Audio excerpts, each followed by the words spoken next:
ഭദ്രന്റെ കുഞ്ഞിപ്പെണ്ണ്. രചന മഞ്ജു മുരളി. അവതരണം Salim Karulayi. Editing SN creations. മോള് കേറി വാ, നീയും വാടാ. അജിയുടെ അമ്മ അവരെ വീട്ടിലേക്ക് ക്ഷണിച്ചു. അമ്മയുടെ പേരെന്താ? പൊന്നു ചോദിച്ചു. രാഗിണി. മോളെ ഒന്നും വിചാരിക്കല്ലേ, ഇവൻ ഒരുപാട് ഫ്രണ്ട്സ് ഉണ്ട്. പെങ്കച്ചുകളായിട്ട് പഠിക്കുന്ന കാലം മുതൽ ഞാനിവൻ്റെ കോളേജിൽ പോകുമ്പോഴാണ് എല്ലാവരും എന്നോടൊന്നും വന്ന് മിണ്ടുക. അല്ലാതെ ഇവനായിട്ടൊരു പെങ്കൊച്ചിൻ്റെ പേരോ ഇങ്ങോട്ട് കൊണ്ടുവരികയോ ചെയ്തിട്ടില്ല. ആദ്യമായ ഒരു പെങ്കൊച്ചിൻ്റെ കൈയും പിടിച്ചുകൊണ്ട് വന്നത്. അപ്പം ഞാൻ കരുതി. രാഗിണി പറഞ്ഞു നിർത്തി. സാരല്ലമ്മ, ഞാൻ അജയനെ കോളേജിൽ വെച്ചാൽ പരിചയപ്പെടുന്നേ. ഒരു പരിപാടിക്ക് അവിടെ വന്നതാ. എന്നെ വണ്ടി ഇടിച്ചപ്പോൾ ആശുപത്രിയിൽ കൊണ്ടുപോയത് അജയനാണ്. പൊന്നു ചിരിയോടെ പറഞ്ഞു. ഇതിലങ്ങോട്ട് ചിരിയോടെ അജയ് അവിടെ നിൽക്കുന്നുണ്ടായിരുന്നു. മോൾ ഇവിടെ ഇരിക്ക്, അമ്മ കുടിക്കാൻ തണുത്തത് വല്ലതും എടുക്കാം, ഇത്തിരി ആശ്വാസം കിട്ടും പൊന്നു എന്നും പറഞ്ഞുകൊണ്ട് രാഗിണി അടുക്കളയിലേക്ക് നടന്നു. പൊന്നു അജയെ നോക്കി. അജയ് അവളിൽ നിന്ന് നോട്ടം മാറ്റി. അജി സാറ് ഇരിക്ക്, പൊന്നു പറഞ്ഞതും അജയ് ചിരിച്ചുകൊണ്ട് അവളുടെ അടുത്തായിരുന്നു. പെട്ടെന്ന് അവൻ അങ്ങനെ ഇരുന്നതും പൊന്നുവിൻ്റെ നെഞ്ചെടുപ്പ് ഉയർന്നു. അതെ, അമ്മച്ചി പറഞ്ഞ കാര്യമാക്കണ്ട കേട്ടോ, അതാ അറിയാതെ. ആജി പറഞ്ഞു. കാര്യമാക്കുന്നില്ല. അയ്യോ അങ്ങനെയല്ല, ആജി പറഞ്ഞേ തിരുത്തി. പിന്നെ എങ്ങനെയാ? പൊന്നു ചോദിച്ചതും ആജി ചിരിയോടെ തലതാഴ്ത്തി. പൊന്നുവിൻ്റെ കയ്യിലേക്ക് അവൻ്റെ കൈ ചേർക്കാൻ നോക്കിയതും ഒരു വിളി കേട്ട് രണ്ടുപേരും ഞെട്ടി. അജിയേട്ടാ! ഒരു പെൺകുട്ടി ഓടി വന്ന് അജിയുടെ തോളിലൂടെ കൈയിട്ട് അവനിലേക്ക് ചേർന്നിരുന്നു. പൊന്നു അജിയെയും ആ പെൺകുട്ടിയെയും മാറി മാറി നോക്കി. ഹാ, നീയോ? വിട്ടെ, ഇല്ലേ ഞാനിപ്പോൾ ചാവും. അജി അവളുടെ കൈ പിടിവെച്ചുകൊണ്ട് പറഞ്ഞു. അവൾ ചിരിച്ചുകൊണ്ട് അജിയോട് ചേർന്നിരുന്നു. ഇതാരേ ഈ കുട്ടി? അവൾ അജിയോട് പൊന്നുവിനെ നോക്കി പറഞ്ഞു. ഇത് പഞ്ചമി, നന്ദുവിൻ്റെ നാത്തൂനാണ്. ആമി, ഇത് എലീന, അപ്പുറത്തെ വീട്ടിലെ കൊച്ച, എൻ്റെ പെങ്ങളാണ്. പൊന്നു എലീനയെ നോക്കിയൊന്ന് ചിരിച്ചുവെങ്കിലും എലീനയ്ക്ക് അജിക്ക് പൊന്നുവിനുള്ള സൗമ്യമായ പെരുമാറ്റം തീരെ ഇഷ്ടമായില്ല. ഇതെന്താ തലയിൽ? എലീന വീണ്ടും ചോദിച്ചു. അത് ഒരു അപകടം പറ്റിയതാ, പൊന്നു തലയെ കൈവച്ചുകൊണ്ട് പറഞ്ഞു. അജി ടെൻഷനോടെ എലീനയെ മാറ്റി പൊന്നുവിൻ്റെ അടുത്തേക്ക് നീങ്ങിയിരുന്ന് അവളുടെ കയ്യിൽ പിടിച്ചുകൊണ്ട് ചോദിച്ചു. എന്ത് പറ്റി? എന്തെങ്കിലും കുഴപ്പമുണ്ടോ? അജി ടെൻഷനോടെ പൊന്നുവിനോട് ചോദിക്കുന്നത് കണ്ടിട്ടാണ് രാഗിണി ജ്യൂസുമായി വരുന്നത്. എലീനെ കണ്ണും വെച്ച് അജിയെ നോക്കി. അജേട്ടാ, തല വേദനിക്കുന്നുണ്ട്, അധികം സംസാരിക്കുന്നുണ്ടായിരിക്കും. പൊന്നു അജിയുടെ കയ്യിൽ പിടിച്ച് പറഞ്ഞു. എലീന എഴുന്നേറ്റ് പൊന്നുവിനെ നെറ്റിയിൽ പിടിച്ചു നോക്കി. മോളെ എലീന, രാഗിണി വിളിച്ചു. എന്താമേ എന്ന് ചോദിച്ച് തിരിഞ്ഞ് എലീനയുടെ കൈമുട്ട് പൊന്നുവിൻ്റെ നെറ്റിയിൽ ചെന്ന് ശക്തമായി പതിച്ചു. ആ അമ്മേ! ഒരു കരച്ചിലോടെ പൊന്നു നെറ്റിയിൽ പിടിച്ചു. തലയിൽ കെട്ടിയ തുന്നൽ നനച്ചുകൊണ്ട് ബ്ലഡ് വരാൻ തുടങ്ങി. അജിക്ക് ദേഷ്യം അടക്കാനായില്ല. എലീനയുടെ മുഖം അടച്ച് അജിയൊന്നും കൊടുത്തു. രാഗിണിയും പൊന്നുവും ഞെട്ടിപ്പോയി.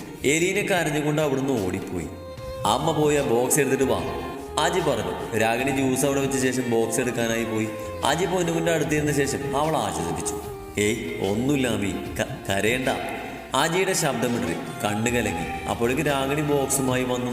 അതിൽ നിന്നും വേണ്ടതെല്ലാം എടുത്ത് അജി പൊന്നുവിനെ കെട്ട് വീണ്ടും ഡ്രസ് ചെയ്തു. എത്രയോ കൊലപാതകവും ആത്മഹത്യയും എല്ലാം കണ്ട തൻ്റെ മകൻ്റെ മനസ്സ് ഈ വിധം പതറണമെങ്കിലും കണ്ണു നിറയണമെങ്കിലും അവൻ്റെ മനസ്സിൽ അവൾക്കുള്ള സ്ഥാനം രാഗിണി ഓർത്തു.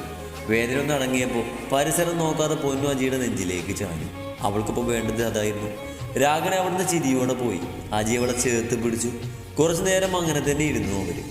ഇങ്ങനെ തന്നെ ഈ ലോകം നിന്ന് പോകണമെന്നും സമയം സ്റ്റെക്കാവണമെന്നും അജി ആഗ്രഹിച്ചു. ഹരിനന്ദനം ഗ്രൂപ്പിൻ്റെ അൺഒഫീഷ്യൽ മീറ്റിംഗ് റൂമിലെ ടേബിളിൽ ഇരു സൈഡിലുമായി ഇരിക്കുവാണ് ഹരിദാസും വിഷ്ണുവും.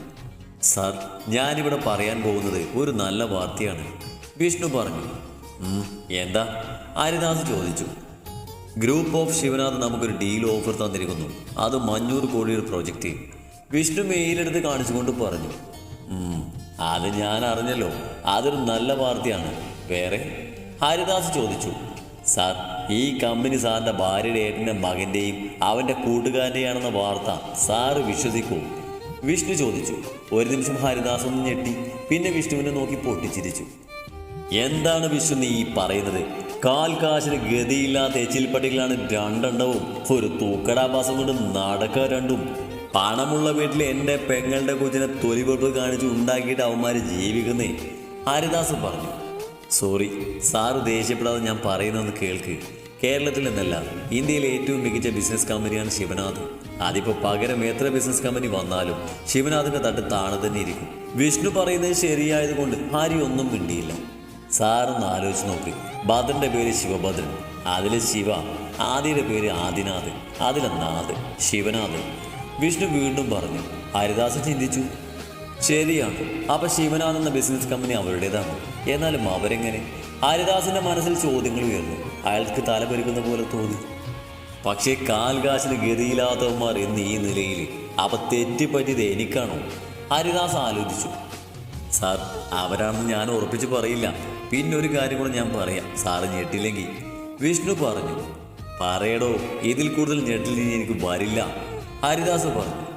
സാർ, ഭദ്രന്റെ കൂട്ടുകാരൻ ആദിനാഥ്, അവനൊരു 15 വയസ്സിൽ വീടിൻ്റെ പടിയിറങ്ങിയതാണ്. രണ്ടാനമ്മയുടെ ഉപദ്രവം കാരണം സ്കൂള്, ഹോസ്പിറ്റൽ, റിസോർട്ട്, അങ്ങനെ നീണ്ടുപോകുന്ന സ്വത്തിൻ്റെ ഒരേ ഒരു അവകാശിയാണ് അവൻ. അവനെ ഉപദ്രവിച്ച രണ്ടാനമ്മ എൻ്റെ അമ്മയാണ്. അവൻ എൻ്റെ ചേട്ടനാണ്. അവനില്ലെങ്കിൽ ഈ കാണുന്ന സ്വത്തിൻ്റെ അവകാശി ഞാനാണ്. വിഷ്ണു പറഞ്ഞതും ഹരിദാസും വീണ്ടും ഞെട്ടി. അപ്പോ ആ ബസ് ഓടിക്കുന്ന ഒരു ലോക്കൽ അല്ല അവനല്ലേ? ഹരിദാസ് പറഞ്ഞു നിർത്തി. അല്ല, ആദിയെ കൊല്ലുക എളുപ്പമല്ല. ഇപ്പം അവനൊരു ഭാര്യയുണ്ട്. അതുകൊണ്ട് ഒരേ ഒരു വഴിയുള്ളൂ. നിഗൂഢമായി ചിരിച്ചുകൊണ്ട് വിഷ്ണു പറഞ്ഞു. ഹരിദാസ് അവനെ സംശയത്തോടെ നോക്കി. വിഷ്ണുവിൻ്റെ ചുണ്ടിൽ അപ്പോഴും ആ ചിരി തങ്ങി നിന്നു. നിത്യയും ഭദ്രനും അവരുടെ വീടിന് മുന്നിലെത്തിയിരുന്നു. നിത്യ സാധനങ്ങളൊക്കെയായി വീട്ടിലേക്ക് കയറി. ഭദ്രൻ ബുള്ളറ്റ് നിർത്തിയിട്ട് വേറൊരു കീ എടുത്ത് വാതിൽ തുറന്നു. നിത്യ സാധനങ്ങൾ കൊണ്ട് അകത്തേക്ക് കയറി. ഭദ്രൻ അവിടെ പിന്നാലെ ഉണ്ടായിരുന്നു. സാധനങ്ങളെല്ലാം ആ ടേബിളിൽ വെച്ചിട്ട് നിത്യ സോഫയിൽ വന്നിരുന്നു. ഭദ്രനും അവളെ കൂടെയിരുന്നു. ആ വീട്ടിൽ തങ്ങൾ മാത്രമേ ഉള്ളെന്ന് ചിന്ത നിത്യയിൽ ഒരു ഉൾക്കിടലും ഉണ്ടാക്കി. നിത്യ ഇടങ്ങണ്ടുകൊണ്ട് ഭദ്രനെ നോക്കി. അവൻ സോഫയിലേക്ക് തലവെച്ച് നിത്യയെ നോക്കുമായിരുന്നു. നിത്യ പെട്ടെന്ന് തന്നെ നോട്ടം മാറ്റി. അതുവരെ അവൻ അടുത്തുള്ളപ്പോൾ ഇല്ലാത്തൊരു വിറയിൽ നിത്യയിൽ പടർന്നു. അവൾ ഇരുന്ന് വിയർത്തു. ഓ, എന്തൊരു ചൂടാ, ഇത്തിരി വെള്ളം കുടിക്കട്ടെ. എങ്ങനെയൊക്കെയോ പറഞ്ഞൊപ്പിച്ചുകൊണ്ട് അവൾ സോഫയിൽ നിന്ന് എഴുന്നേറ്റു. ഫാൻ ഇട്ടോടോ? ഭദ്രൻ ചോദിച്ചു. അത് പിന്നെ എൻ്റെ ബോഡി നല്ല ഹീറ്റാ എന്നും പറഞ്ഞ് പോവാൻ നിന്ന് നിത്യ ഭദ്രൻ നീട്ടിവെച്ച കാലിൽ തട്ടി അവൻ്റെ ദേഹത്തേക്ക് വീണു. ഒട്ടും പ്രതീക്ഷിക്കാതെയുള്ള വീഴ്ചയായതിനാൽ ഭദ്രനും ഒന്ന് ഞെട്ടിയിരുന്നു. അവൻ നിത്യയുടെ ഇടുപ്പിൽ അമർത്തി പിടിച്ചു. നിത്യ ഒന്ന് പിടഞ്ഞുകൊണ്ട് അവൻ്റെ നെഞ്ചിലേക്ക് ചേർന്ന് കിടന്നു. നിത്യ കെട്ടിവെച്ച് അവളുടെ കട്ടിയുള്ള നീണ്ട തലമുടി അഴിഞ്ഞു വീണു. ഭദ്രന്റെ മൂക്കിലേക്ക് അവളുടെ തലമുടിയിൽ നിന്ന് മുതിരുന്ന കാച്ചിയ എണ്ണയുടെയും ചന്ദനത്തിൻ്റെയും ഗന്ധം പടർന്നു. ഭദ്രന്റെ രക്തയോട്ടം വർദ്ധിപ്പിക്കാൻ മാത്രം പോകുന്നതായിരുന്നത്. അവൻ സോഫയിലേക്ക് നേരെ നീങ്ങിക്കിടന്നു. നിത്യ അപ്പോഴും അവൻ്റെ നെഞ്ചിലായി. ഒരൊറ്റ തിരിയിൽ നിത്യ ഭദ്രന് താഴെയായി. നിത്യ ഭദ്രന്റെ കണ്ണിലേക്ക് നോക്കി. ഭദ്രൻ നിത്യയുടെ കണ്ണിലേക്കും. അവളുടെ ആ കുഞ്ഞു മുഖം മുഴുവൻ ഭദ്രന്റെ കണ്ണുകൾ അലഞ്ഞു നിന്നു. ഭദ്രന്റെ വിരലുകൾ നിത്യയുടെ കുഞ്ഞു വിറക്കുന്ന ചുണ്ടിനെ തഴുകി. നിത്യ കണ്ണുകൾ ഇറുകിയടച്ചു. ഭദ്രന്റെ ചുണ്ടിൽ ചെറിയൊരു ചിരി വിടർന്നു. ഭദ്രൻ ഉയർന്നു പൊങ്ങിക്കൊണ്ട് നിത്യയുടെ നെറ്റിയിൽ ചുണ്ടുകൾ ചേർത്ത് ചുംബിച്ചു. അവന്റെ ചുണ്ടിന്റെ നേരിയ തണുപ്പും ചൂടും നിത്യയിലേക്കും പടർന്നു. നിത്യ കണ്ണുകൾ തുറന്നു. ഭദ്രൻ നിത്യയുടെ കണ്ണിൽ ചുണ്ടുകൾ അമർത്തി. നിത്യയുടെ കൈവിരലുമായി ഭദ്രന്റെ വിരലുകൾ കോർത്തു. ശ്രീകുട്ടി, നിത്യയുടെ ചെവിക്കരികിലായി വിളിച്ചു ഭദ്രൻ. നിത്യ വിളി കേട്ടു. എഴുന്നേറ്റ് പോയി വെള്ളം കുടിക്കടി, മനുഷ്യന്റെ കണ്ടുള്ളു കളയാതെ, ഭദ്രൻ അവളുടെ മേലെ നിന്ന് എഴുന്നേറ്റ് കൊണ്ട് പറഞ്ഞു. നിത്യവേഗം ചാടി എഴുന്നേറ്റ് അടുക്കളയിലേക്ക് ഓടി. അത് കണ്ട് ചിരിയോടെ ഭദ്രനിരുന്നു. രാഗിണിയോട് യാത്ര പറഞ്ഞ് പൊന്നു അജിയുടെ കൂടെ ഇറങ്ങി. പൊന്നുവിന്റെ കൈ പിടിച്ചു പോകുന്ന അജിയെ വേദനയോടെ എലീനെ നോക്കി.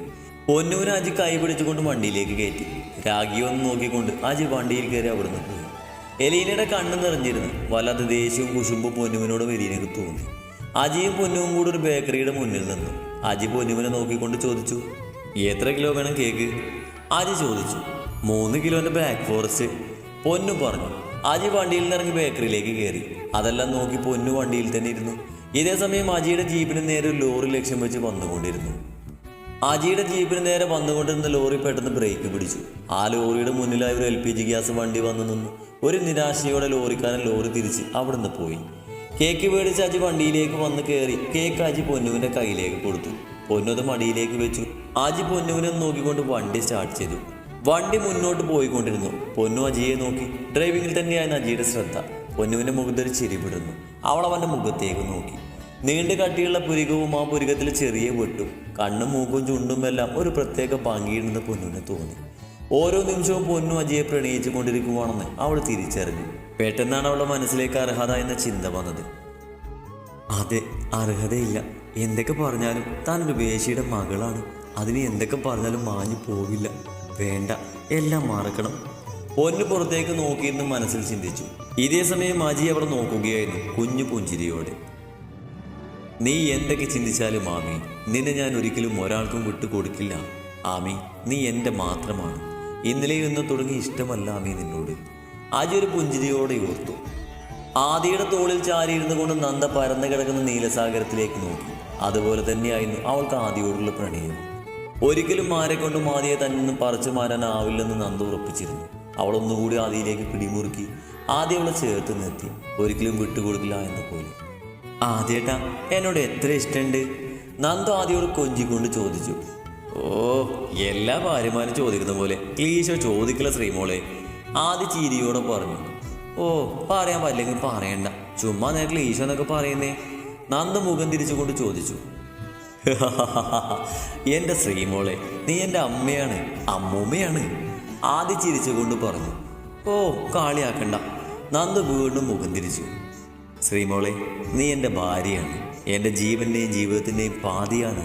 നിന്നുള്ള സ്നേഹത്തിൻ്റെ അളവ് അതെനിക്ക് വെറും വാക്കുകളിൽ പറയാൻ പറ്റില്ല. എത്രത്തോളം എന്ന് വെച്ചാൽ ഈ കടൽ പോലെ. ആദ്യം ഒരു കുഞ്ഞു പുഞ്ചിരിയോടെ നന്ദയുടെ കണ്ണിലേക്ക് നോക്കിക്കൊണ്ട് പറഞ്ഞു. നന്ദയും നിറകണുകളോട് ആദ്യയെ നോക്കി ചിരിച്ചു.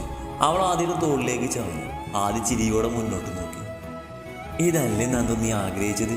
ഇതിൽ കൂടുതൽ എന്താ നന്ദു നിനക്ക് വേണ്ടത്? ഒരു പണക്കാരനെ പ്രണയിച്ചാൽ ഇതുണ്ടാവൂ? നീ സന്തോഷം അറിയോ? ഇല്ല. പണം ഉണ്ടാവും, സന്തോഷം ഉണ്ടാവില്ല.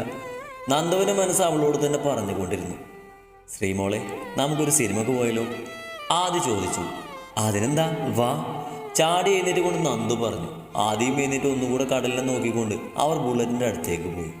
ഇതേ സമയം വേറൊരു റൂമിലെല്ലാം അലങ്കരിക്കുന്ന തിരക്കിലായിരുന്നു ഭദ്രനും നിത്യയും. ഓരോ പ്രാവശ്യവും ഭദ്രൻ നിത്യയുടെ അടുത്തേക്ക് ചെല്ലുമ്പോഴും അവളുടെ ഹൃദയമിടിപ്പ് പുറത്തേക്ക് വരുന്ന പോലെയാവും. വെറുതെ നിത്യക്ക് അറ്റാക്ക് ഉണ്ടാവണമെന്ന് കരുതി ഭദ്രൻ അകലം പാലിച്ചു നിന്നു. നിത്യ ബലൂണ് വീർപ്പിക്കുന്ന തിരക്കിലായിരുന്നു. ബലൂണ് വീർപ്പിക്കുമ്പോൾ വീർക്കുന്ന അവളുടെ റോസ് കവളും വിടർന്നു വരുന്ന ആ കണ്ണുകളും ഭദ്രൻ കണ്ണെടുക്കാതെ നോക്കി നിന്നു. ആ കുഞ്ഞിപ്പെണ്ണിനെ കെട്ടിപ്പിടിച്ച് കടിക്കാൻ അവൻ്റെ ഉള്ളം വെമ്പൽ കൊണ്ടെങ്കിലും അടക്കി നിർത്താൻ അവൻ ശ്രമിച്ചു. പെട്ടെന്ന് കോളിമ്പെല്ലും മുഴങ്ങിയതും ഭദ്രൻ്റെയും നിത്യയുടെ ശ്രദ്ധ മാറി. ഭദ്രൻ കൈയുണ്ടായിരുന്നവ അവിടെ വെച്ച് താഴേക്ക് നടന്നു. അവൻ്റെ കൂടെ നിത്യയും. ഭദ്രൻ ചെന്ന് വാതിൽ തുറന്നു. മുന്നിൽ ചിരിച്ചുകൊണ്ട് പൊന്നുവും അജിയും നിൽക്കുന്നുണ്ടായിരുന്നു. അവരെ കണ്ടതും ഭദ്രൻ നിത്യയും ചിരിച്ചു. പൊന്നുവും അജിയും അകത്തേക്ക് കയറി. പൊന്നു സോഫയിലിരുന്നു. അജി അവൻ്റെ കയ്യിൽ നിന്ന് കേക്ക് നിത്യയുടെ കയ്യിലേക്ക് കൊടുത്തു. എന്ത് കേക്കാ മേടിച്ചേ? നിത്യ ചോദിച്ചു. Black forest. പൊന്നുവാണ് ഉത്തരം നൽകിയത്. നിത്യ ചിരിയോടെ കേക്ക് അടുക്കളയിലേക്ക് കൊണ്ടുപോയി ഫ്രിഡ്ജിൽ വെച്ചു. അജി സോഫയിലിരുന്നു. അവൻ്റെ അടുത്തായി ഭദ്രനും. അപ്പോഴേക്കും നിത്യയും തിരിച്ചു വന്ന് സോഫയിലിരുന്നു. പൊന്നുമോളെ, തലവേദനിക്കുന്നുണ്ടോ? ഭദ്രൻ ചോദിച്ചു. ഇല്ല ഭദ്രേട്ടാ. പൊന്നു ചിരിച്ചുകൊണ്ട് തന്നെ മറുപടി പറഞ്ഞു. എന്തേലും ഉണ്ടെങ്കിൽ പറയണേ, ഭദ്രൻ പൊന്നുവിനോട് പറഞ്ഞു. എന്തായാലും പോയ കാര്യം ഇത്രയും പെട്ടെന്ന് നടക്കുമെന്ന് ഞാൻ വിചാരിച്ചില്ല. ഇന്ന് വീട്ടിൽ നിന്ന് വരുമ്പോൾ എന്നോട് ഇതിൽ പറഞ്ഞിട്ടാ പോകുന്നത്. നിത്യയാണത്. നിത്യയുടെ ഏട്ടനാണ് നിരഞ്ജൻ സാറെന്ന് അജേട്ടൻ പറഞ്ഞപ്പോഴാണ് അറിഞ്ഞത്. ഇതിനു മുന്നേ എൻ്റെ ഏട്ടനെ അറിയോ? നിത്യ ചോദിച്ചു. അറിയോ എന്ന് ചോദിച്ചാൽ അറിയാം, പൊന്നു പറഞ്ഞു. അത് കേട്ട് അവർ 3 പേരും ഞെട്ടി. അതെങ്ങനെ? എന്നിട്ട് എന്നോടും ആദ്യോടും പറഞ്ഞില്ലല്ലോ? ഭദ്രൻ പറഞ്ഞു. അതത്ര വലിയ കാര്യമൊന്നുമില്ല ഏട്ടാ. എന്നാൽ എങ്ങനെയാ പരിചയം? അത് പറ. നിത്യ പറഞ്ഞു. നിന്റെ ചേട്ടൻ, അതായത് നിരഞ്ജൻ ഹരിദാസ് എന്നെ ഇഷ്ടമാണെന്ന് പറഞ്ഞിട്ടുണ്ട്. പൊന്നു പറഞ്ഞത് കേട്ട് വലിയൊരു ഞെട്ടലായിരുന്നു 3 പേർക്കും. എന്നിട്ട് നീ എന്തു പറഞ്ഞു? അജി ഗൗരവത്തിൽ അതിലേറെ അധികാരത്തോടെ ചോദിച്ചു. അപ്പൊ അതാണ് എൻ്റെ കയ്യിലെ കീച്ചയിൽ തീയല്ലേ? നിത്യ എന്തോ ആലോചിച്ച പോലെ പറഞ്ഞു. എടി, നിന്റെ ഏട്ടനോട് പറഞ്ഞേക്ക് ഞങ്ങളുടെ പെങ്ങളെ പുറകെ നടക്കരുതെന്ന്. ഭദ്രൻ ദേഷ്യത്തോടെ പറഞ്ഞു. അതിനിപ്പോൾ ഒന്നുമില്ല ഏട്ടാ, ഞാൻ അന്നേ പറഞ്ഞു എനിക്ക് ഇഷ്ടമല്ലെന്ന്. അങ്ങനെ പറയണ്ടായിരുന്നു, നിത്യ പറഞ്ഞു. എന്താ? ഭദ്രൻ ചോദിച്ചു. ഏയ് ഒന്നുമില്ല, അത് വിട്. ഇവളെ കെട്ടിച്ച് വിടാൻ പ്ലാനൊന്നുമില്ലേ? നിത്യ ചോദിച്ചു. ആദ്യം നീ കെട്ട്, എന്നിട്ട് ഞാൻ കെട്ടാം, പൊന്നു ചിരിയോടെ പറഞ്ഞു.